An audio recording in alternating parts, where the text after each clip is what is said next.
It's time for the LCA Football Coach Oakley Watkins Show. Live from the home of the Eagles in Lexington, Kentucky on the OrthoLinks Sports Network. The Coach Oakley Watkins Show is presented by Dr. Jason Hunt with the Joint Preservation Center and the Kentucky Bluebird Grill and Pub. Now here's the host of the Coach Oakley Watkins Show, Jason Hunt. All right, we're back here live for the first time of the year on Reynolds Road, home of the Eagles, for the Coach Oakley Watkins Show. Coach, welcome. Season 2 of the Coach Oakley Watkins Show. Hey, we're back at it. We got brand new graphics, a hot new theme song, so we should be good to go. Let's talk a little bit about last week. So first game of the season. For a little bit, I thought we weren't going to be able to score the ball for the whole game. So give me your big impression on what you think after you looked at the tape and thought about their win at North Hardin. Yeah, I mean, we were obviously sloppy. I mean, that's something that week one, and our guys have heard me say this, our staff's heard me say this, probably where they're tired of me saying it, is I don't want to be playing our best football right now. But there are some things that happened Friday that were just unsound on our part, and we weren't fundamentally sound and different phases. But I did think when you look at how we played, I think we've got to play complementary football to play late in the season. And I did think our special teams was awesome. Thought we played well in the special teams. Benedict Dallas. How surprised were you with how well Sam Pearson punts the football? You still in practice already? Yeah, not at all. Sam is he's a gamer. I mean, he is. I mean, I've said it to Sam. I don't know that the school is going to experience having an athlete like Sam for a really long time. I mean, you think about it, he's 11th Region Baseball Player of the Year. He's one of the best wide receivers in the state of Kentucky. He had the ability to play Division I football or baseball, and then he's kicking like no other. And Sam tells all the college coaches that come in here, his dad will love this, kicker. but he says, I get my athleticism from my mother. Well, his mother was a good soccer player, so maybe that's where he gets the leg from. But he can boot it now. He changed the field 2 times. It was massive, and we got a turnover on one of them that led to some points. So when you say playing complementary football, we talked about that a whole lot through the year last year. And when offense is not clicking like it was, the defense stepped up and held court, and the special teams did what they were supposed to do until we get some scores on the board. When you think about game plan going in to what we were trying to do versus what we were able to pull off, what would you say percentage-wise? Yeah, I mean, defensively, we changed what we were doing 2 weeks ago and have kind of morphed into a different schematically, philosophically different defense than what we were last year with personnel. So I thought we executed really well on defense. I thought once we settled in, the first drive of the year is always slow. Last year we gave up a touchdown the first drive of the year, but we got off the field there. Special teams, I thought we were great. Offensively, they blitzed a ton Friday night, which was something that we had not seen on tape as much as they did. And there was some things that was confusing for a young O-line that's inexperienced in places. But I thought we got better from it. I mean, North Hardin's extremely fast on defense, so I do think the game plan there, some of our vertical shot plays that I thought we were going to run in the game going in, we ended up being more RPO based in the second half just because of what they were doing blitz-wise. We were just replacing blitzers and treating it that way because that's what you got to do to teams of blitz is RPO them and screen them. And I felt like we got better as the game went on, but there's definitely things that we've got to fix. But I've also said we scored 28 points against a really good 6A football team, and we did not play well in the first half at all. Well, they have athletes. They're going to fly all over the field for sure. So there's still positives from that. I mean, there's obviously I try to be a glass half full guy. So, like, we taught from the tape. I mean, our guys, it was difficult film sessions, but,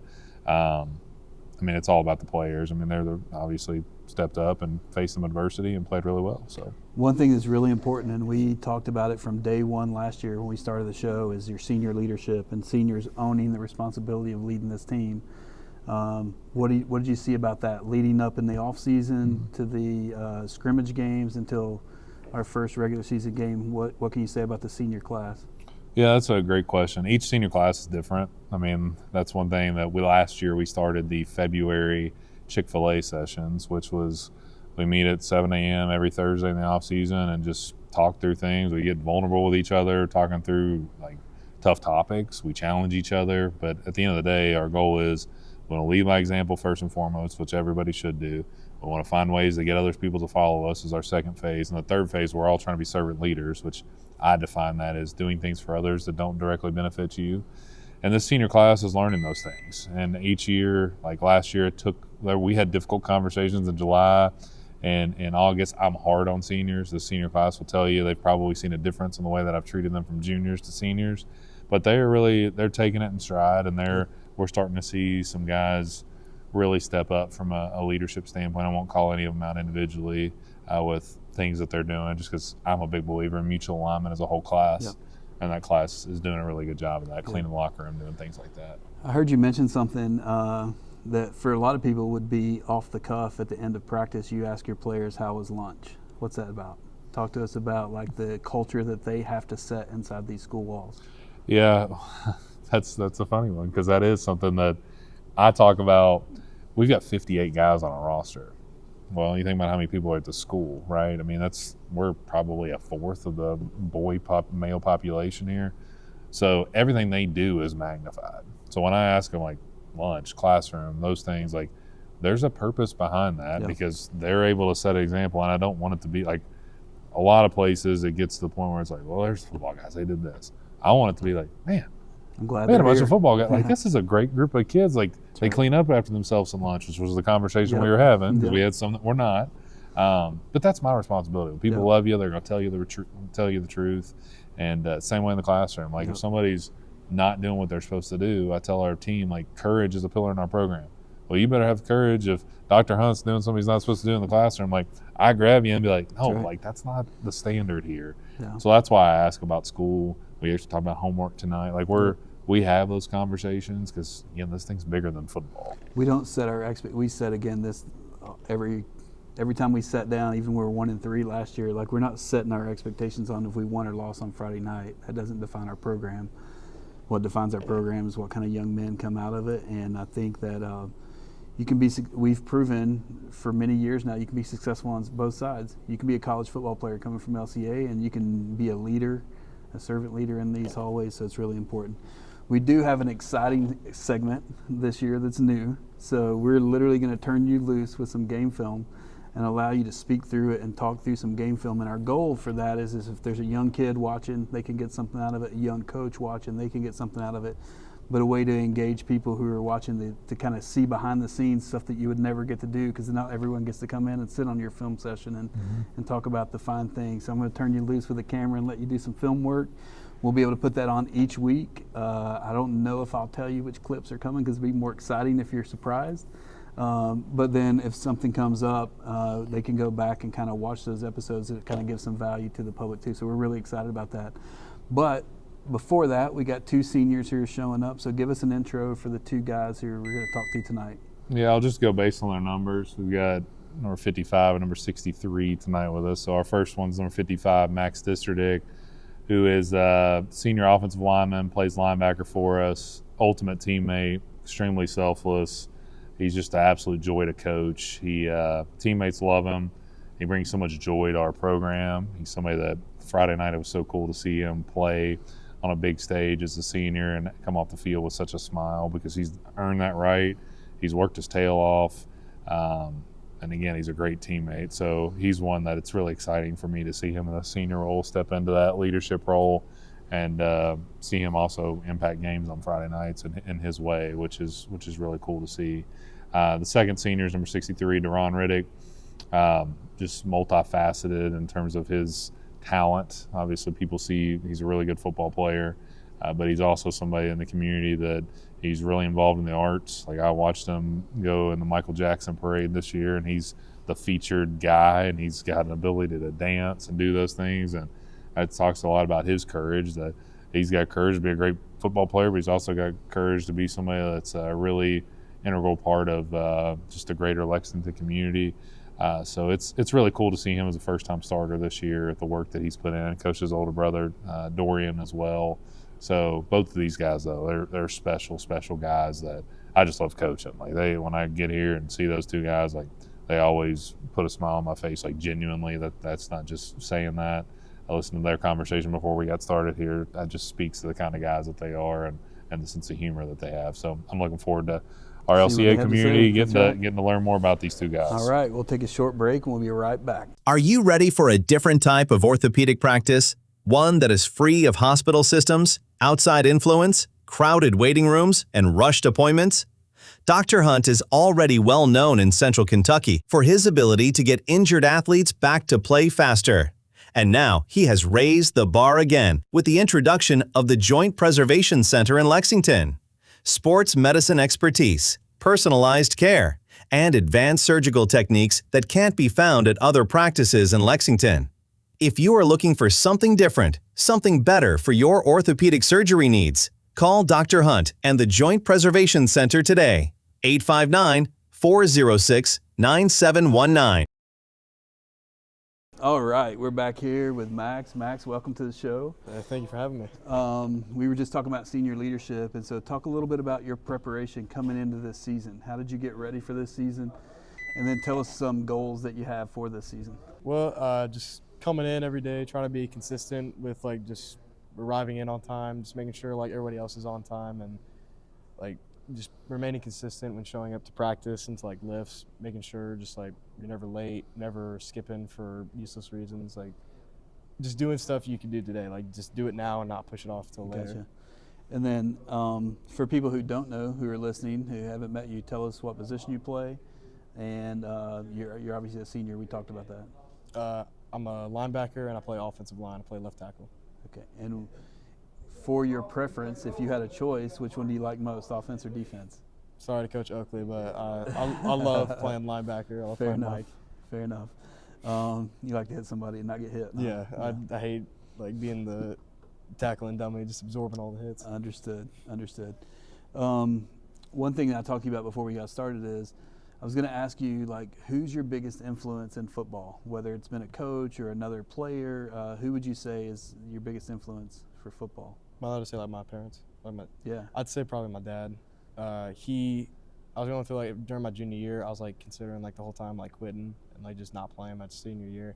And then my dad told me he actually went Division II. He got a full ride scholarship for basketball. Yeah. And he said he played football his senior year, and he said he quit, and he said it was the biggest mistake of his life. Yeah. He was like, I don't want to force you to play if your heart's not in it, but he was like, I would recommend you play. I was like, all right. Yeah.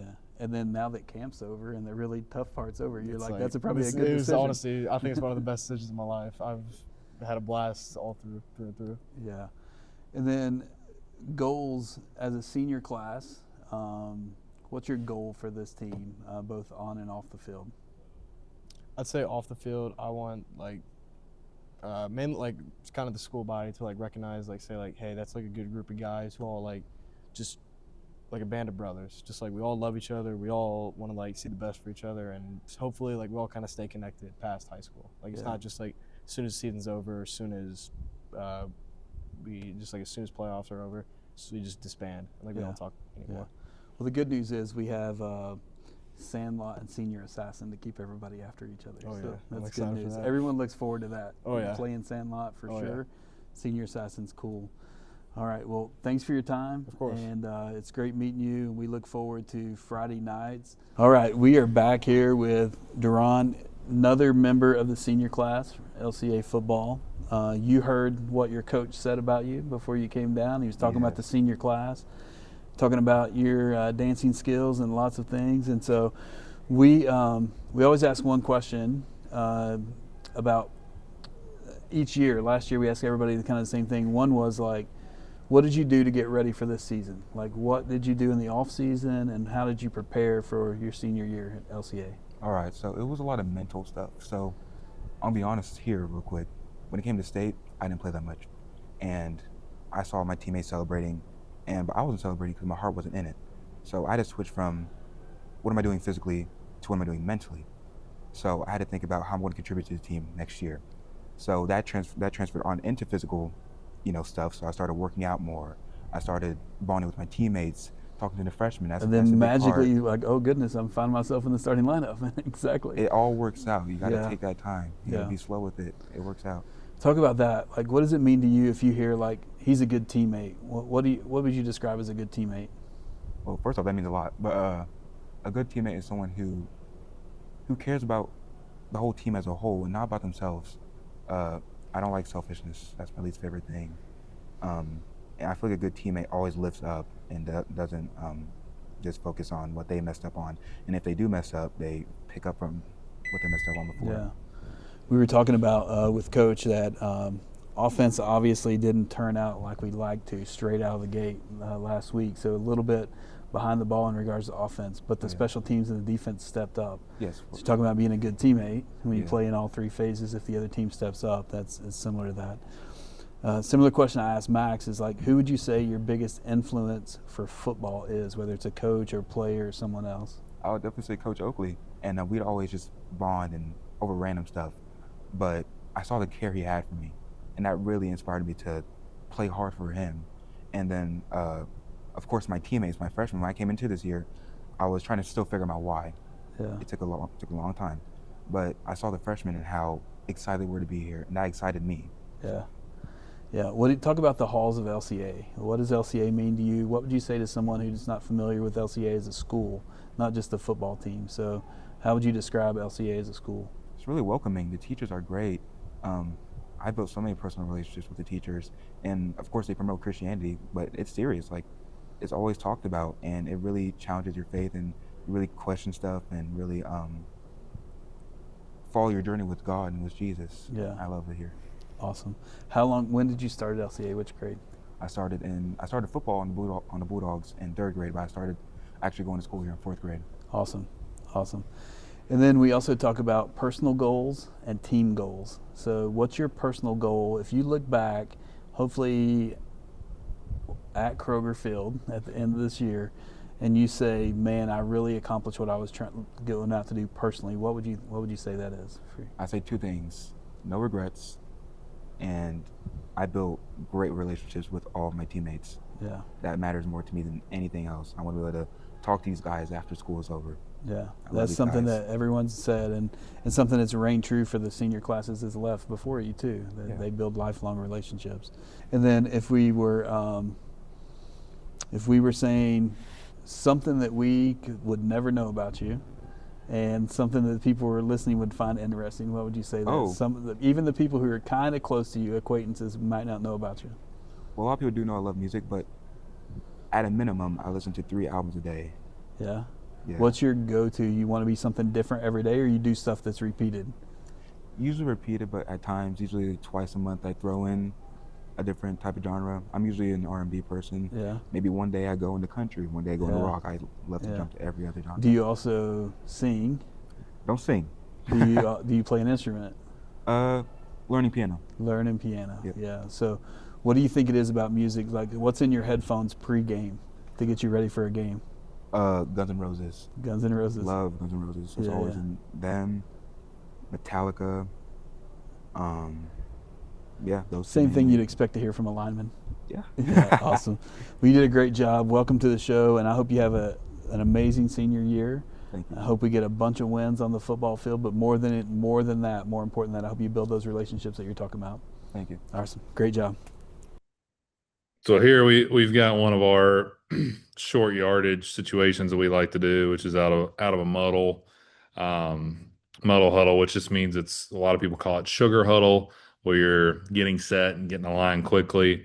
We had a misalignment formation wise here, which is one of the reasons that we had somebody run it down from behind. Which when I say running it down from behind, it's this guy here off the edge opposite the run. Which again was just because of the misalignment that we had. But again, talk about week 1 being something that you're trying to fix and take care of. This is a good example of that. And what it ends up being here is it's really this guy that we allow as a free rusher because we didn't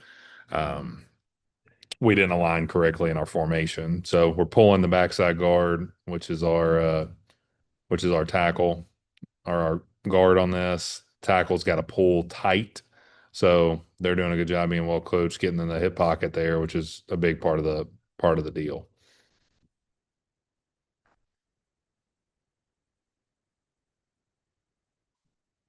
And then the nice piece is when you watch plays like this is end zone cut ups, you're able to see one thing that we always want to be able to do is wash on the goal line.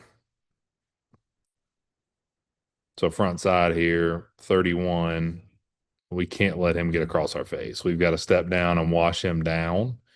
And what I mean by that here is we want this all blue shirts when our backs see it hitting up tight so that our guard pulling can be tight, which we call it strike the match, as if you're trying to create a match, create a fire when you get a match stick out. You want to be able to, when this guard pulls, he's so tight to all this down block action that he's able to light a match off their butt if he was pulling so tight to him.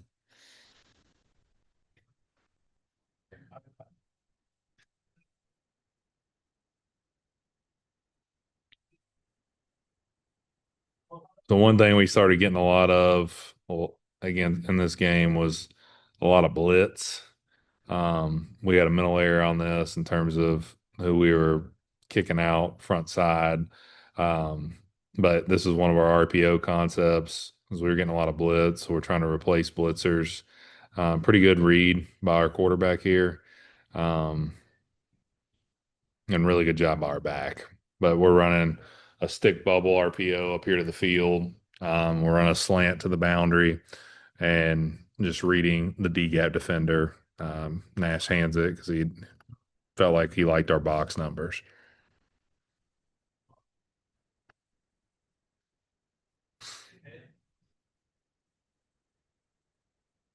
So this is the end of half here.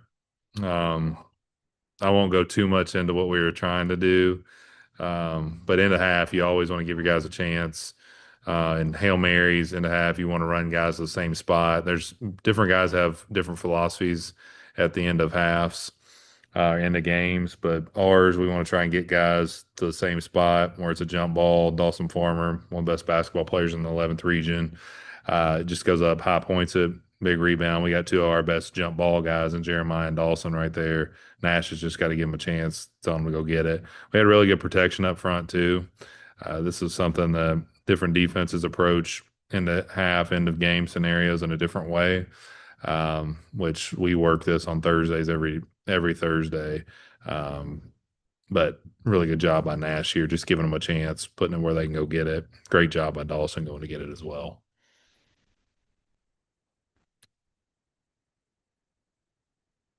And you can see in this picture here, Nick Career, our center, is getting all our front calls out. That's his responsibility as our center to be able to do that. He's got to call out all the blitz pickup and identify everything. So first play of the second half here, again, you talk about blitz that we had. We experienced a ton. We got a lot of blitz early in the game. So one thing that we came out wanting to do was make sure we got back to our screen game. We struggled a little bit in the screen game. We were just a block or two away, um, or just we had a procedural penalty on one of our screens too early. But we want to get our guys ball in space. Here we're running a slow screen to our tight end. Conrad Hart, would like to see him be a little bit slower here in terms of taking on the defensive lineman or blitzing linebacker to get there, but it's pretty good timing. Big play to start the half. Anytime you start a half with a positive play, especially a first down, it's pretty good. And that's a really good job by Matthew Montgomery and Nick Greer at the point of attack on the screen. Also liked Nash's timing on this, getting big on the screen, getting up over the D lineman and blitzing linebackers. Another shot of it here. See if we get the flash fake on the run. Conrad does a good job collisioning. Just like to see him go 1,001, 1,002 instead of the count that he was at here. But really good job on the catch, getting north and south. When you get ball in good players' hands like Conrad, really good things happen.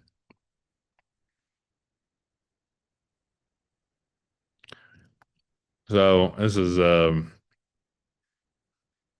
shortly after we felt like after we screened them early that we could get a shot play, slow down that blitz. So we went 7-man pro here, meaning we've got tight end to tight end in the protection. I went double post to the field here against cover 3, which is a good cover 3 beater. Good ball by Nash here.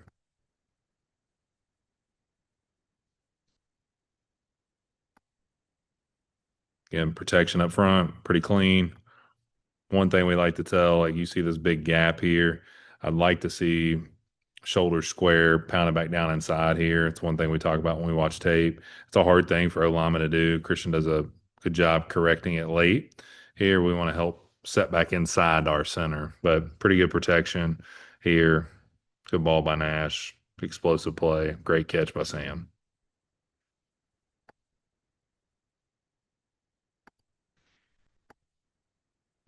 Well, there we go. So Dr. Hunt, this is his idea here. He's got a penalty on here, which I love seeing. Um, which full transparency here. This idea from Dr. Hunt, um, pretty cool. I mean, to be able to go through this and talk about our plan and how we attack other people. But we're on a screen here. We got a procedural penalty, which they called false start on us. You can see a little flinch there on the offensive line. But we're trying to run a boundary screen here that we liked. We ran this motion early in the game with that same action. So, but can't get behind the chains. It's one thing we always talk about is not being behind the chains. So, got to continue to improve upon that as we move forward here. One thing I'll say about our defense, what we're doing right now is we got a lot of athletes on the field, which is great. Obviously, North Hardin's quarterback on Friday was elusive. I thought their quarterback last year was the same way.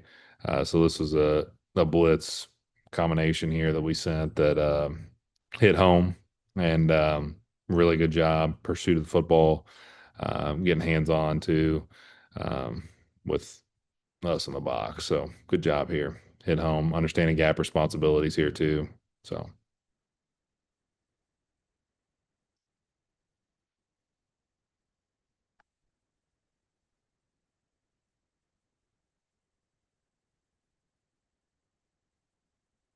So North Hardin, what we call this is ace. They're in 2x2 here.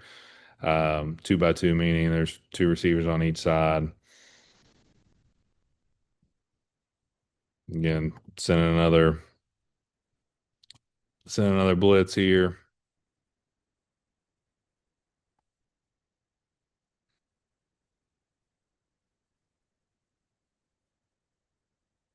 And when you get guys like Thomas Sizemore, I mean, I could run this clip back and forth. I mean, I just talk about Thomas all the time. The dude just loves football.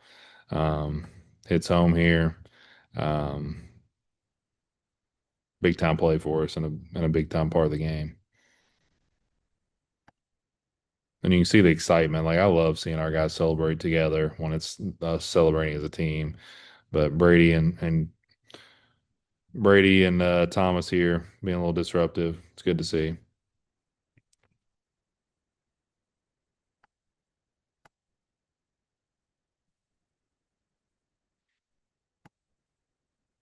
So this one here, I mean, obviously you don't want to see this happen.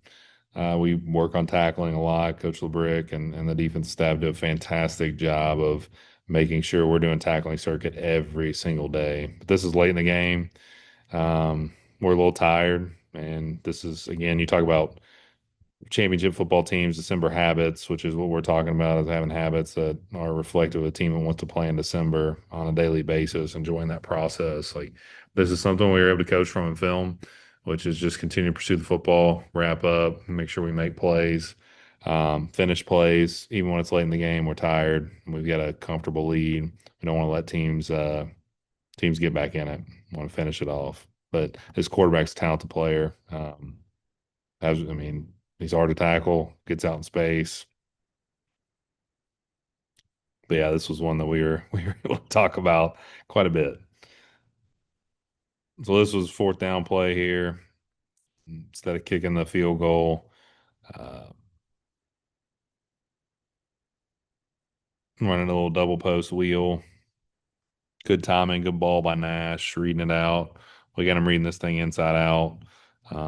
Good ball, good placement, great catch by Sam. Good protection up front.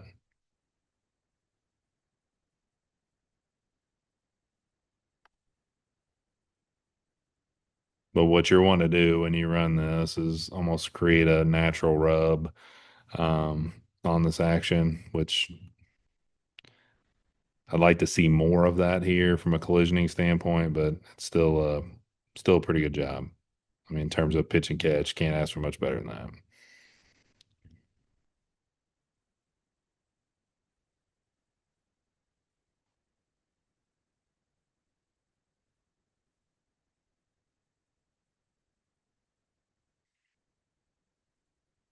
On this one here, honestly, is one of my favorite plays of the game. We challenged our guys quite a bit. I remember at this point in the game, again, you talk about being tired in the game. You're down here on the goal line and probably going to win the game, being up 3 scores with 40 seconds left. A lot of bad things that have to happen for that not to happen. But you can see our guys continuing to relentlessly pursue the football. Thomas here gets out of a hold, makes a play, and Matthew do just pursuing it. Again, you see the joy. Again, Thomas plays. If you you can tell who loves football, and that's one of the things I love about coaching this great game is just seeing guys just enjoy a passion of theirs. And you watch Thomas play, and then just the excitement he has when he plays. It's pretty awesome. This is a great way though to end the game out. Again, one of my favorites for that reason. All right, we're back here after a short break. We're wrapping up. You guys just got to visit a little film session with Coach Oakley Watkins, so I hope you enjoyed that.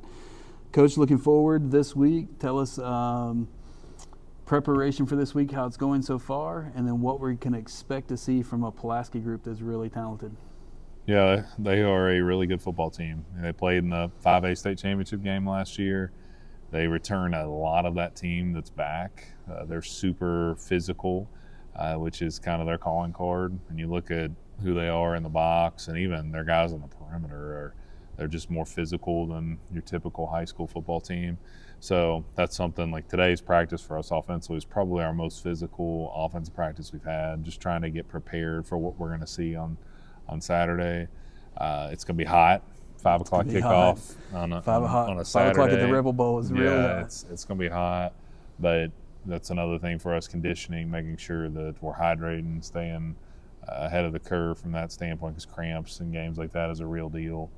But I think our kids are excited about playing in a big-time game. They know, it's the same way with our schedule next year. I just finished, we're going to play in big-time games and big-time environments against big-time teams, and I want to learn about ourselves, right? I want to know, what our weaknesses are. We see it in practice, but sometimes you don't really see it until you play in games so that we can work on these things. I know a team like Pulaski is going to be well coached, and they're going to push us, and I think we've got a good plan. But you just this time of year you want to go out and compete, learn a lot about yourself, and obviously the ultimate goal is to win. But I think this group's going to be a really tough team for us to play this early in the year, which is exciting for me. Well, we don't ever look at our schedule as far back as you can look and say, oh, we got some cupcakes coming up. So big-time games.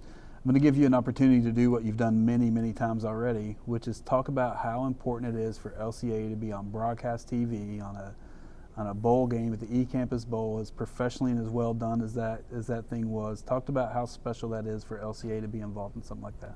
Yeah, the partnership with eCampus has been awesome, first and foremost. I think Matt Montgomery and Tiffany Lavoie, who does a lot of Matt's marketing stuff, for their commitment to just high school sports, first off, is really, really awesome to put on really what I think is turning into a perennial bowl game in the state of Kentucky next year. It's us and Boyle County in the nightcap, and then Franklin County plays Bryan Station. So you got 4 teams in the viewing area that are going to be on that. But it's been upped. The ante's been upped with the relationship with Fox, and that's another kudos to Matt, because eCampus and Fox signed a 3-year deal together this year to where we're going to be on broadcast television the next 2 years. So you look at our kids, and we talk about providing them with a college-like experience, because some of these guys want to go play college, some of them don't. Well, guess what? They get to be high school student athletes one time. That's so right. I'm going to work my tail off to make sure it's the best high school football experience they can ever have. And I know that eCampus and Fox, that partnership has helped just really drive that home. But for our kids to get out there, and you've got Sports Center tables in the end zone, like a Sunday night football game, and they're playing on a big stage like that. It's awesome. The student body showed up again. Great crowd. They had a pep rally in the morning. Fox did, and then the school. You talk about administrative support again. school had a great pep rally for the kids, introduced all the sports teams from across the state or across the school. But the cool thing is across the state, LCA, when you flip on the TV, people were able to learn about LCA, like the logos front and center. And that, for me, when you talk about football, what it can do for people, like people are learning about our school, which is an awesome place where we've got some awesome young people. We got some awesome administrators and staff and teachers that just pour countless hours into helping make these young people more well-rounded. And you talk about, I've had some players here recently get married. Ran into one the other day at Chipotle, and he's got a young son. And just seeing those people now that I've been here 13 years, that is so awesome for me. Yeah. And I think about when LCA is put out in that fashion on broadcast television, people are learning about how special this place really is. And I wouldn't have been here that long if it weren't that special. For sure. Well, let's wrap up with this. And for the people who may not have listened last year, because we talked about it early in the season last year, talk about your mantra for this program and what LCA means, and just kind of give people an overview of if they knew nothing about LCA football and you had to give a little blurb about what it was about. Tell us about that. Yeah, I think a lot of that's kudos to Doug Charles, our last head coach. And it's really our athletics department's mantra now is we, as an athletics department here at LCA, play for what we call the Middle C, which is Lexington Christian Academy. So the Middle C, when we say that, that means Christian on our jerseys of LCA. But the athletics department mantra is playing for an audience of one. So we talk about that, all the time in our programs. And that's not just with the football program now. It started out as a football program piece, but has now kind of moved into the athletics department's mantra. But our football program, we've taken that to, we're playing for an audience of one, but it's together we win. Playing for an audience of one. What Together We Win means is we build a program here, one family, one player at a time. What that means is everybody here in our program has a role. I don't care if it's somebody that's working the chains on Friday nights, if it's our PA, Wayne Holcomb, our PA announcer Friday night, if it's a parent that has brought orange slices at halftime of a game. Like, you don't have the experience that these kids get if it's not all hands on deck, everybody pulling in the same direction. And you don't win at the level that we want to win at if everybody doesn't see it that way. Because if there's, my college O-line coach used to always talk about O-line plays five guys. Well, if you go try and punch somebody with one finger, well, guess what? That finger's going to break. Well, it's together, and you'd always talk about being a fist. And that always resonated with me. And you talk about a high school football program, how many fists that takes. Like, it can't be one person poking out, doing their own thing. It's got to be everybody understand what the common good is. So that's our overarching theme is Together We Win, playing for an audience of one.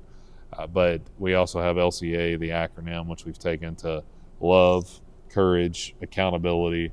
That love piece is we want to love people. We want to show love in the community. We want to go do service events. Like we were at Sunrise Boys Home just a couple weeks ago. We're getting ready to work the Miracle League.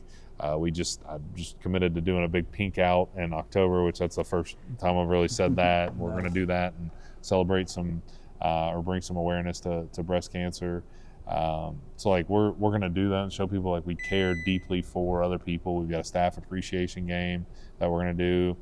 Actually, we play Franklin County this year on 9/11, which is 25 years post that horrific day, and we're going to honor first responders and military personnel at that game with something unique and special. We just really talk about in our program that this is bigger than anybody. It's bigger than me. It's bigger than any player. And our players laugh at times because I say it so much. Yeah. But there's so many people that have come before us and so many people that have made it possible for us to be able to play this great game. But then we talk about courage, which is we want to have the courage to do things right the first time, and that's in the classroom, outside the classroom, and then courage to play the next play. And that's in life and in football. And then our players know if they fall short of that love and courage expectation we have, that accountability piece, we don't punish in this program. We hold people accountable so that they can learn life lessons from shortfalls, because we're all going to fall short. But that's what we're here to do is learn together and glorify Christ in all that we do. And I say that's about as short of a synopsis as I can do talking about what we are. That's perfect. I just want everyone to hear that at the beginning of the year because We started this show just kind of out of like, what can we do to help athletes, our athletes who are here? What can we do to serve the community? Somebody can get some inside information into what we're doing and what we saw, and didn't know what the response was going to be. Turns out when we miss a week, we get calls and texts like, hold on a second, where's the Oak Show? So we're really happy to do it, and we're glad for this season to kick off. It's like Christmas time, that first Friday night in August. We'll get into September and then the grind, and we talked about the phases of going through 3 phases through the season, and we'll talk about that a little bit more going forward. But let's go get a win at the 5 o'clock burning hot Rebel Bowl, and we'll come back and do it again next week. That's great. Thanks for joining us for the LCA Football Coach Oakley Watkins Show. Tune in next week to hear from more LCA players and Coach Oakley Watkins. Don't forget to contact our sponsor, Dr. Jason Hunt, and the Joint Preservation Center for all your sports medicine needs. And until next week, go Eagles!